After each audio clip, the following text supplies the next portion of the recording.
सभी को मेरा बहुत नमस्कार और बहुत धन्यवादी हूँ कि आप लोग सभी यहाँ पहुँचे हैं और मुझे भी मौका दिया अपनी बात रखने का।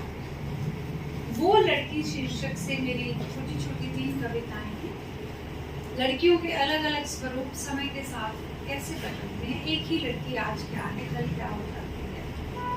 प्रथम जो मेरा भाग है, विश्वकर्मा नहीं थी। विश्वकर्मा नहीं थी, फिर भी अपने लिए स्वर्ग रच गढ़ लेती थी वो लड़की। चित्रकार नहीं थी, फिर भी उमंग की कुची से जिंदगी रंग लेती थी वो लड़की। चूल्हे की फूंकनी से बांसुरी बना लेती थी वो लड़की। तकिए की रुई के बादल बनाकर उड़ाती थी। क्या बात है। कीच भरे जोहड़ में जलपरियां देख लेती थी वो लड़की। छत पर सूखती चुन्नियों की पतंग उड़ाती थी वो लड़की। कुएं की मुंडेर से झांकते हुए पाताल देख लेती थी वो लड़की। क्या बात। कच्चे घर की सीमा को ही आसमान मान लेती थी। टूटी चूड़ियों की आकृतियां बनाकर घर सजा लेती थी वो लड़की। मदारी के खेल को इंद्रजाल मानकर तालियां बजाती थी वो लड़की। अनपढ़ माँ बाप की बातों को ही ब्रह्म वाक्य मान लेती थी। और एक दिन शहर में जाकर पढ़ लिख कर अल्ट्रा मॉडर्न बन जाती है वो लड़की। सुना है आजकल अपने गांव को पिछड़ा और गंवार बताते हैं। सुना है आजकल अपने गांव को पिछड़ा और गंवार बताते हैं। सेकंड पार्ट है, सब पर कितना रौब जमाती थी वो बिंदास लड़की। सब पर कितना रौब जमाती थी वो बिंदास लड़की। हक की हर लड़ाई जीत लेती थी वो बिंदास लड़की। हर किसी को नाक में चने चढ़वाती थी वो बिंदास लड़की। रेस और जंप में गोल्ड मेडल लाती थी वो बिंदास लड़की। और एक दिन मांग में सिंदूर और गले में मंगलसूत्र डाल लेती है वो बिंदास लड़की।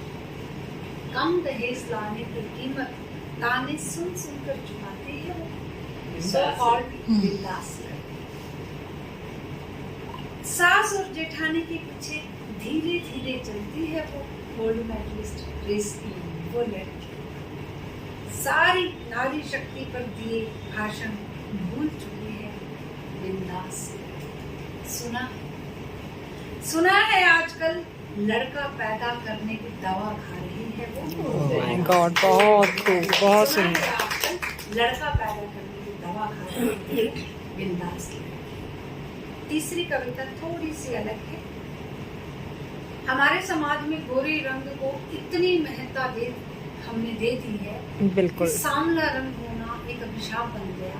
खासतौर से जो बहुत काली या कम सूरत लड़कियां हैं, उनको मनचाहा साथी मिलना या समाज में दर्जा मिलना या किसी फंक्शन में तारीफ मिलना, उनके लिए ये स्वप्न है, वो कभी पूरा ही नहीं होता। पर ये स्वप्न कैसे जीवन को दुस्वप्न में बदल सकता है। डरी डरी सहमी सी रहती थी वो काली सी लड़की। डरी डरी सहमी सी रहती थी वो काली सी लड़की। क्लास में भी सबसे पीछे ही बैठती थी वो काली सी लड़की। सांझ ढले दिख जाए तो भूत जैसी लगती थी वो काली सी लड़की।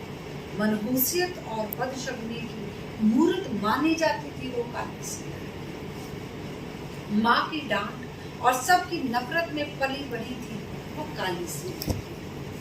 दिन भर आईने और रात भर भगवान से लड़ती थी वो काली सी लड़की। सब लड़कियों को बनते संवरते देखती थी वो काली सी लड़की।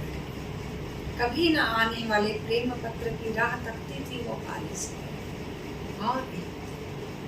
और एक दिन प्रेमी के साथ भागने की चिट्ठी लिखकर कहीं चली जाती है वो काली सी लड़की। उसे ठुकराने वाली दुनिया को ठोकर मारकर चली जाती है वो काली सी लड़की। सुना है प्रेम की झूठी अफवाह फैलाकर अकेले ही चली गई थी। क्या बात, बहुत खूब। मुझ पर भी कोई फिदा हो सकता है, बस यही तो जताना चाहती थी वो काली सी लड़की। गोरी चिट्टी घमंडी लड़कियों के घमंड पर तमाचा जड़ना चाहती थी वो। बहुत सुंदर, बहुत सुंदर, बहुत सुंदर।